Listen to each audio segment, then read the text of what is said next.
जेन्ना हो movement start जालो IIT नाका तेन्नाचे आमी आसा आनी आमी तेंच्या वांगडा कंटिन्यू जेन्ना सायनींग कॅम्पेन म्हण जावं तांकां इवन हांगा मेळोन इवन जे IIT प्रपोज जाले वयर दोंगराचे थंय बस गेल्ले आमी.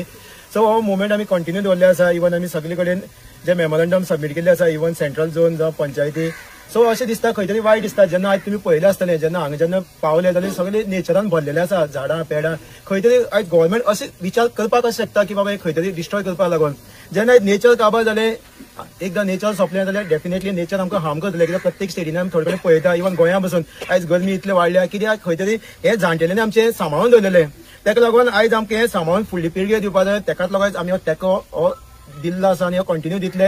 जो पर्यंत IIT हांगच्यान वचना तो पर्यंत आमी हांकां सोडपाना आनी गव्हर्मेंटाक एक ऑन करता की बाबा ही IIT बेगीन हांगच्यान स्क्रॅप करची आनी नाका म्हणून. कित्याक जेन्ना रिव्होल्युशनरी गोवन्स खंय तरी तेंको दिता स्टार्टींग ते एंड पर्यंत आमी कंटिन्यू आसता आनी लोकां वांगडा आसता. कित्याक खंय तरी आयज आमी फुडें सरल्या. कित्याक हे मातयेचे आमी ल्हानाक उडयले तिचे बद्दल आमकां मोग आसा प्रेम आसा म्हणून आयज आमी एक कंटिन्यू मुवमेंट आसा आनी खंय तरी गोंया वायट जातले थंय आमी सदां फुडें आसतले आनी लोकांक तेंको दितले.